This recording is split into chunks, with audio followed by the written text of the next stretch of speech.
Good evening and welcome to tonight's candidate forum for Brookfield Village President and Trustee, sponsored by the Grange Area League of Women Voters. The League of Women Voters is a nonpartisan organization that works to educate, energize, and empower all citizens to become informed and active participants in government. My name is Jean Plotter and I will serve as moderator. Assisting me today are members of the League, Melissa Lee, Jan Goldberg, Joe Day, Lori Brown, Ann Lee, and Jill Gaskell. Here are a few specifics before we get started. This forum will run from 7 to 8:30 this evening. We ask, of course, that all cell phones, camera phones, and electronic recording devices are turned off. Riverside Brookfield High School, the TV department, is here to videotape the proceedings this evening. So you can look online to see afterwards and suggest to your friends that were unable to attend that they are welcome to view the proceedings as well.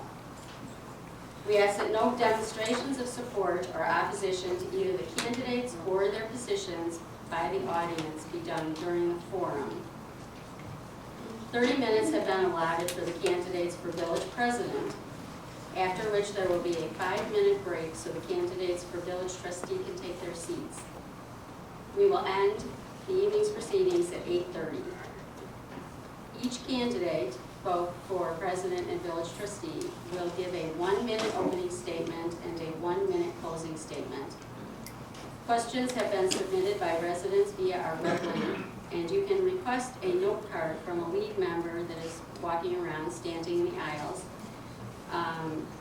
if you wish to submit a question during the forum. These questions will be reviewed by league members to avoid duplication. Each candidate will have 1 minute to answer. Candidates drew numbers this evening to determine their order in terms of answering questions. So for opening statements, Bobby Garcia drew number 1 and Mr. Kit Ketchmark drew number 2. So that will be their order to answering questions and to making an opening statement. I will alternate who answers each question every time a question is asked. So they will take turns answering first and second. And then for closing statements, Kit Ketchmark will make his closing statement first, and Bobby Garcia will follow up with his closing statement. And when we get to the trustees, I will introduce them. That's a little longer list. Both candidates for president are here this evening. Can the candidates see the timekeeper? Yes. Melissa will hold up. Your speaker can't hear you. Turn that on. Oh, that's not what I'm using. Oh. I'm using, I think it's an overhead speaker. Oh. You can barely hear it. Melissa will hold up a warning card when 15 seconds remain and a stop sign when time is up. We ask that you respect these time limits so that we can get to as many questions as possible. So we're ready? We're ready to begin.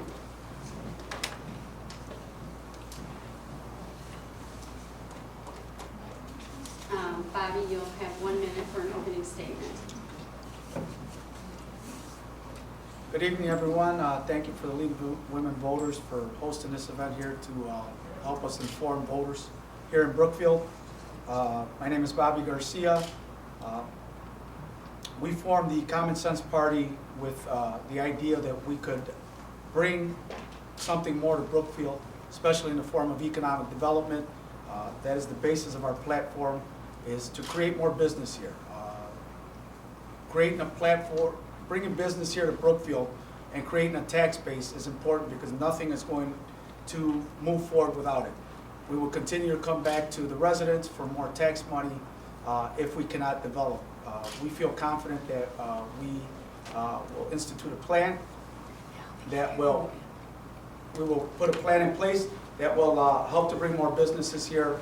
What are some of the ways we look to do that? We look to do it by extending the red carpet treatment to businesses coming here and letting them know, hopefully shaking the stigmatism that exists. You can finish your sentence. Sorry, so just following the rules here. To shake some of the stigmatism that exists with companies that we run into that want to do business here, we hope to change that image of Brookfield. Thank you. Kit? Good evening. My name is Kit Ketchmark, and I am seeking re-election as village president as a member of the PEP party. This current village board has made great strides in moving this village forward. Balanced budget, $6 million in grant funds over the past 3 years, $35 million in infrastructure improvements under PEP, 99 new businesses in the past 3 years, record sales tax revenue, a long-term street program. Brookfield is on the right track, but we're not there yet. Voters will once again have the opportunity to keep Brookfield moving forward by choosing the leadership that has the experience, the knowledge, and the commitment to help our village take those next steps. I'm a lifelong resident of Brookfield, having grown up near Eller Park, graduated from Lincoln School and Lyons Township High School. My wife and I have 2 adult sons who have graduated from Hollywood School and Riverside Brookfield High School. I graduated from University of Illinois with a bachelor's degree in business administration. I'm the owner of a 30-year-old landscape contracting business. I was elected village president in 2013 after having served 10 years as village trustee. I was a board member of Main Street Brookfield, led the group that helped restore the Korean War Memorial in Eller Park, served as director of the Brookfield Historical Society since 1994, and have volunteered for 15 years as Little League and Babe Ruth baseball coach and manager. Thank you.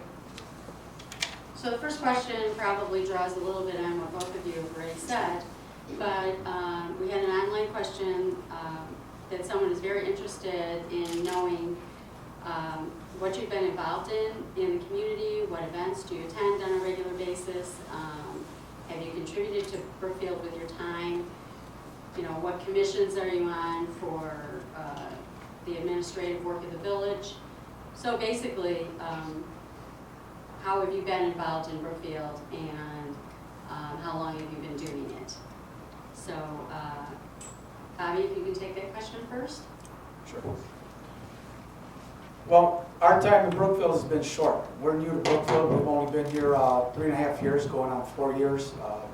And my involvement has been limited to the school where my kids go to school, Congress Park. When called upon for volunteering, I've been active there. My volunteer work primarily was in the community that I come from. I grew up on the near north side of Chicago, near Grand and Ogden, where I was very active, served on local school council boards, was active in an organization called the Near Northwest Civic Center that is now non-existent. They were funded by Chicago Area Project. Their sole purpose was to the prevention of juvenile delinquency. We ran a lot of sports programs. I was very active in running sports programs there. I've served on the school board at Morton High School as a volunteer, at Morton District 201 rather. And I do a lot of mentoring on the side with kids when we get schools from the calls from the local grade schools. In Cicero, we volunteer. There's a group of us that volunteer to mentor kids in the area. Thank you. Kit? I think I summed up a lot of my past community experience here. Being on the village board, both as a trustee, as a president, you see a tremendous amount of different issues that come in front of us. We have put together a lot of public forums to hear the input from residents on, and it's always a very interesting process. I think the need to be involved in this community is essential to being on the village board. There's a lot of background that goes into this, and it can make for some challenging times. So being involved in the community, being involved in the village board, you know, I would point this out, Roberto, with just being here for 3.5 years, I've seen you at 1.5 board meetings in that period of time. We meet every 2 weeks here, and there's a lot of opportunity to learn about the process and understand what's going on here. Thank you. The next question is related to a recreation center. Questioner wants to know, are there any plans for Brookfield to have a recreation center? What is your position on building a recreation center? And then they get more direct and say, what does a candidate promise to do to ensure a recreation center is built in Brookfield? So I think they have a single purpose here. Kit?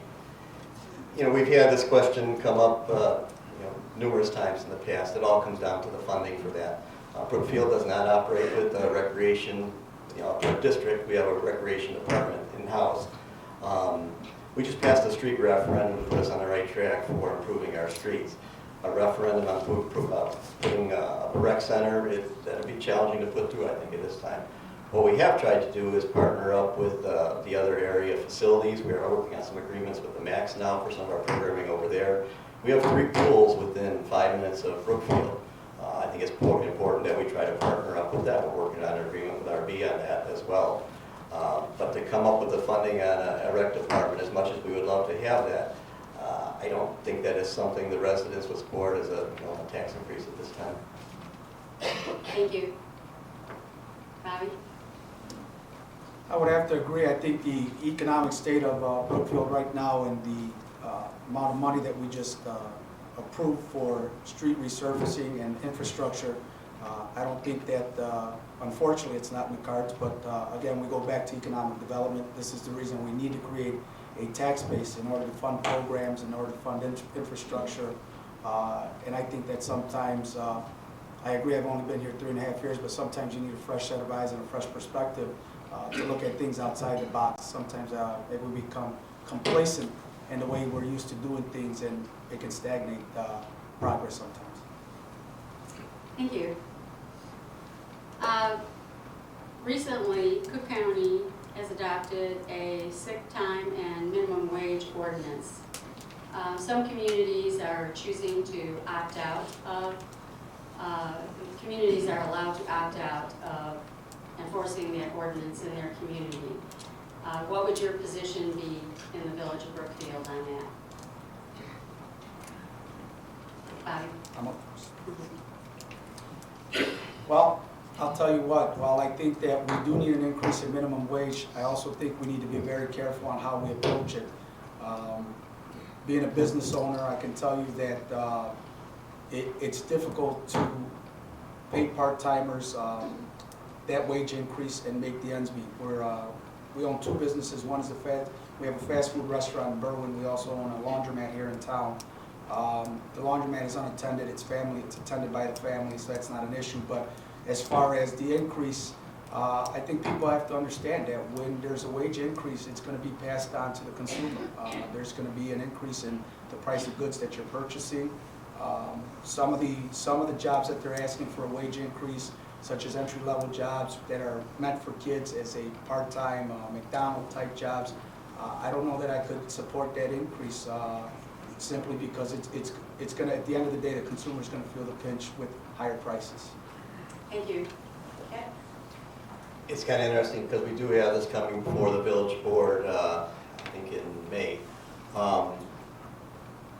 And I would agree with much of what Roberto has said there.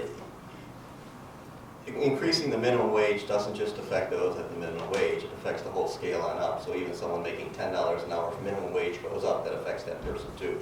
So it's something you certainly have to be cognizant of that, especially if you want to be business friendly in Brookfield. The interesting part about it is that I don't think it's the right way to do this county by county basis. If we're going to do it, let's do it statewide or nationwide, but county again, Cook County against DuPage County or Lake County doesn't really make too much sense on that. Thank you. This is a very general question, so I would say, the questioner asked, what are your plans for our police and fire departments? I would say, further than that, do you feel that there are any issues in the police and fire department that need to be worked on? Is the staffing adequate in each case, in your opinion? And where do you see those departments changing in the next few years? And we still have 1 minute. Would you like me to divide it between police and fire? Or No, I think for the most part, both departments are staffed well. I think the current structure is quite adequate on it. Particularly towards the police department, I think people may see and recognize them a little bit more than the fire department. We're really promoting the if you see something, say something approach to crime prevention. Since the chief has started doing that, he said calls have doubled coming into the village. I think that's really important going forward. We always want to make sure that both departments have the top equipment out there and the top training. Within the police department, our chief has really worked at increasing the training, particularly in the mental health area. You know, we hear about this, read about this, you know, in the newspaper, on TV, pretty regular. Our officers need to know how to deal with the issues when they come up and learn how to de-escalate those issues. So the proper training for both departments certainly is forward on that as well. Thank you. Bobby? I have to tell you, I think that the police department does a very good job here in Brookfield. I have the opportunity to interact with them a lot, having a business here in town, also with the problems that have come up in the community. I think we can always use more police on the street. I think the number of squads that are available currently might be a little low. It's my understanding we do have compact agreements with the neighboring departments, so that does help out. I think the only change I would make within the police department would be to introduce more technology that would involve the community a little more with apps. There's certain apps that are out there that would allow the community to report crime easier in more real time. And we just want to make sure we keep the police department on cutting edge with any technology that's available. Thank you. I happen to have read that Brookfield actually does have a couple of TIF districts. And the questioner wants to know how you would manage a TIF district and the role that government plays in business development inside of a TIF. Are you aware of any TIF districts, or do you know how many TIF districts are currently active in Brookfield to expand business opportunities? Bobby? Yes, and I believe there are currently 2 TIF districts. There's the Ogden Avenue TIF and the current district that was created at 8 Corners. I think that government has to have a strong presence in the marketplace to find the right developers to come here for the type of development we're looking to bring here. I think one of the areas that should have been TIF'd out that isn't currently, and we would look at creating a TIF or tying the TIF districts together, is the downtown district. That is what we're looking to bring to the table. I know a lot of people are interested in the Ogden Avenue corridor. Spoken with several developers, and it seems to be the consensus is that no developer is interested in coming and doing Ogden Avenue without there being an increase in residential development, an identity, a downtown district. So I think we would look at either tying in or creating a 3rd district for the downtown area. Thank you. Brookfield actually has 3 TIF districts, 2 along Ogden Avenue, 1 in the Circle area. The TIF districts are what is turned around LaGrange. LaGrange just ended their TIF district a few years ago. Same, you're seeing that development in Lyons and Berwyn, Park, Grange Park just started this. The TIF districts allow us the incentive to offer to new businesses to come to locate to our town. It's pretty difficult on Ogden Avenue. You have some lot issues with the depth of the lots that don't allow for certain things.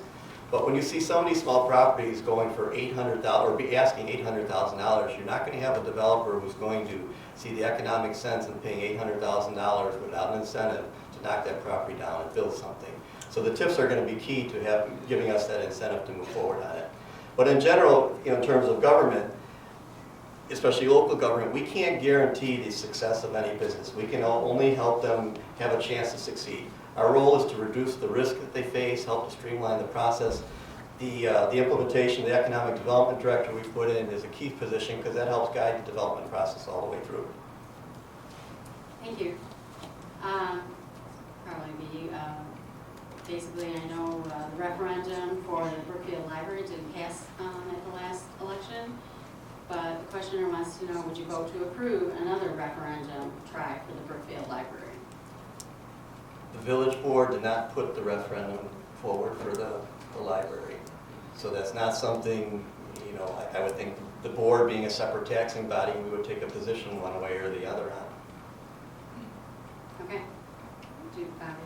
Yes, I think it is a separate taxing body, but we would take a position on it. Our position is, while we would love to see a new library, we're definitely not in favor of sending a referendum and a special assessment and taxing the residents of Brookfield again.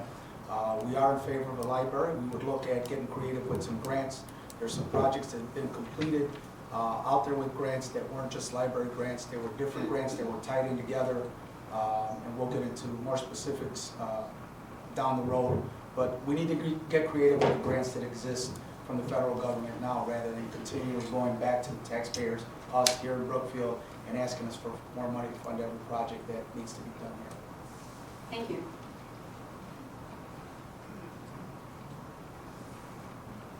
What role should a village board play in negotiations with bargaining units, keeping in mind that Brookfield runs under a form of government that has a village manager and not a mayor? I'm sorry, can you repeat that one? Sure. What role should a village board play in negotiations with bargaining units, keeping in mind that Brookfield runs under a managerial form of government? I think the role that they should play is giving the village manager direction. Obviously, there's an issue with with Teamster 705 going on within the Public Works Department. And I have to tell you, I was kind of sucked into that schoolyard fight a month ago, and fortunately, Bob Uphues was able to straighten me out a little bit there. We had a conversation, and it really isn't. It isn't my fight, and I don't believe it's the village board's fight. That's why we have a village manager to settle those. However, if there's a communication problem, I believe that both the village board and the village president need to get involved and give the village manager more direction on straightening it out and letting them know how important it is. We can't have village employees who provide services for the community in a disgruntled state because they're being treated unfairly. Certainly, it's important that the village board stay separate from that. The village board is here to represent the residents. We hire the village manager. He puts together his negotiating team that works with the unions. We can't take a position either way because, again, we represent the residents. We can't be dealing directly with the union and going around our staff. And that's certainly the way we approach this. I did want to go back to the grant comments that were made last time, in that we have had tremendous success with the grants here in Brookfield. It's been over $6 million in the past 3 years, over $16 million under the PEP administrations here. We've gotten grants on so many different levels. The problem you see with some of the, people say just get more grants for the streets. We can get federal grants for our main streets, and we've done very well at that. You don't have that necessarily for the side streets. So we continue to aggressively pursue that. We don't use any outside grant writers. We do it all in-house. Thank you.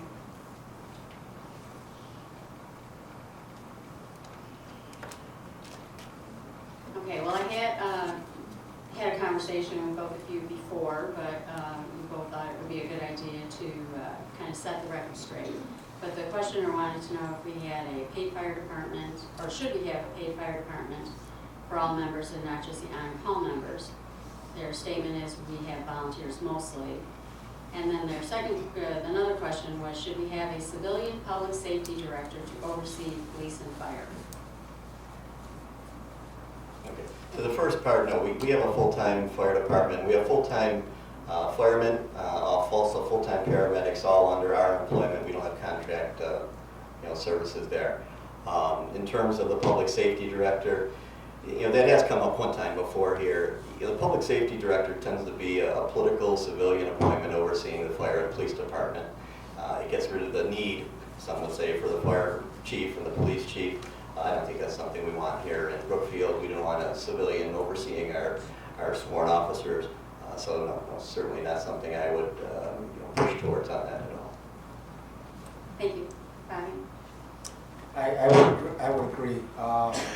I think that our police chief comes highly recommended. We have some mutual friends. I think it needs to be run by sworn personnel. I think when you're putting in a political appointee, it demoralizes your employees. It sets a bad precedence to tell them that you can't come up through the ranks and achieve the highest position available. I would not be open to having a public safety director. I think we're good the way we are. Thank you. Do you feel that the village board positions should be paid positions, offer benefits?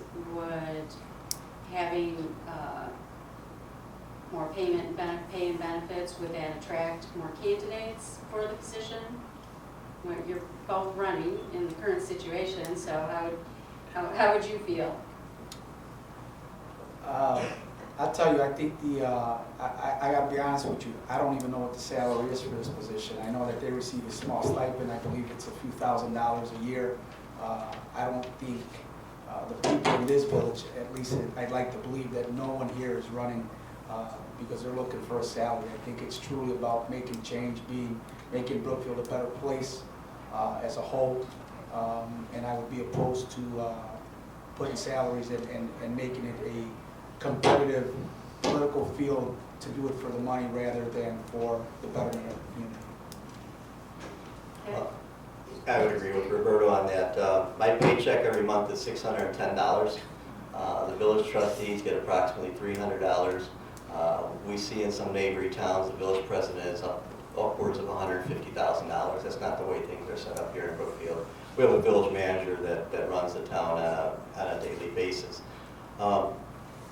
We have no other benefits. At one point, we used to get a zoo membership for free. We get no benefits for that. And that's the way it should be, because we all do this as a commitment and a service to our community.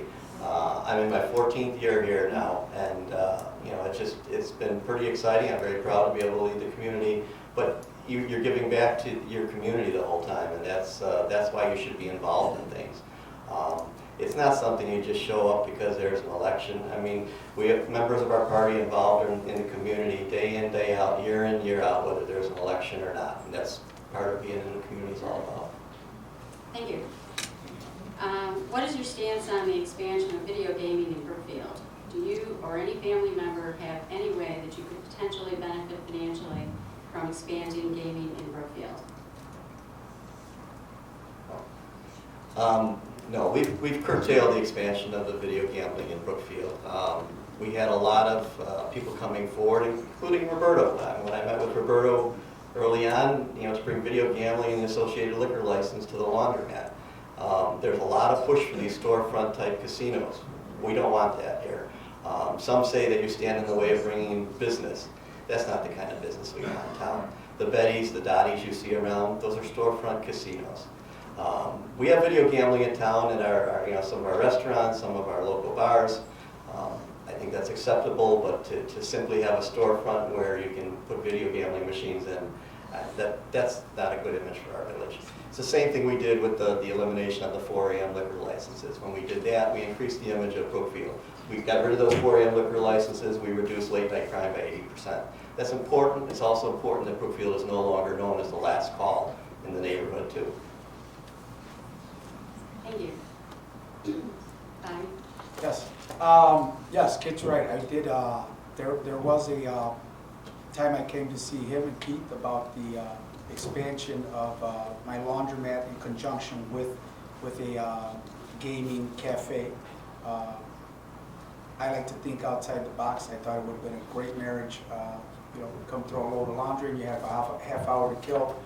It's a drab chore that nobody enjoys doing. They weren't very receptive to the idea, and kind of let it go by the wayside. I do not stand to make any money in gaming here in Brookfield, nor do I have any interest in Brookfield. I do have gaming machines in my restaurant in Berlin. I don't say that I would be opposed or for gaming cafes. I think that's something that we might send back in the form of a referendum. Obviously, Brookfield did not choose to opt out of having the gaming in restaurants and the bars as they exist now. So I think that's it's a stream of revenue. The machines are already here. I wouldn't be opposed to it. Thank you. This is going to be the last question. If the village president is also the liquor commissioner, could this lead to a conflict of interest? Could the president pledge that neither he nor a relative hold a liquor license in Brookfield? Okay. Certainly. Certainly there can be conflicts in that, but I don't have any conflicts in that, and I don't see any coming forward. Okay, thank you. Yeah, I'm gonna have to agree with Kit there. I don't have any plans to open any liquor establishments more than my family here in Brookfield. And yes, you can certainly have a pledge that neither I nor my wife will possess a liquor license in Brookfield. Thank you very much. So now each candidate will have 1 minute to make a closing statement, and then we'll take a 5-minute break. Kit will go first. We live in a great community that is just starting to come out of its shell. It's an exciting time, and I'm proud to have been able to serve here for the last 4 years as your village president. Home sales are strong, our schools are good, more residents are investing in their homes and in this community. We operate with a balanced budget, meet our pension obligations, streets are getting fixed, nearly $7 million of work this year alone. We have added on more concerts to the new band shell. The new canoe launch and overlook will be completed this summer as we continue working on designs for the creek walk. The pump station will be operational in the next few months. Renovations to the Prairie Avenue train station are being bid out. By ending the 4 a.m. liquor licenses, we have made our community safer. We continue to work to keep Brookfield technologically current, services efficient, and operating in an environmentally responsible manner. We've come a long way. There's a lot of pride in this community. But at the end of the day, when choosing who sits on your village board and all the issues they face, it really comes down to leadership, to dedication, and to trust. Who do you trust to guide this community going forward? To keep Brookfield moving forward, I ask for your support and the support from my fellow PEP Party candidates, Bridget Weber, Ed Cote, Mike Garvey, and Nicole Gillily. Thank you very much. Thank you. I have to agree with Kit. I think the PEP Party certainly has done a good job of moving us forward. Unfortunately, I think it's been at a slow pace, slower than this community is willing to accept. I think we need a set of fresh minds in here, thinking outside the box on how to get development into this town. I love this community. I wish, the only regret I have is not moving here 10 years ago. My kids love this community. I want to see it progress. We're here, we're homeowners, we're business owners. Everybody on our slate here is dedicated to improving Brookfield. We would be asking for your support to give us an opportunity to move this community forward by increasing the speed at which we're bringing every year progressing. And thank you. Okay, thank you very much. We'll take a 5-minute break and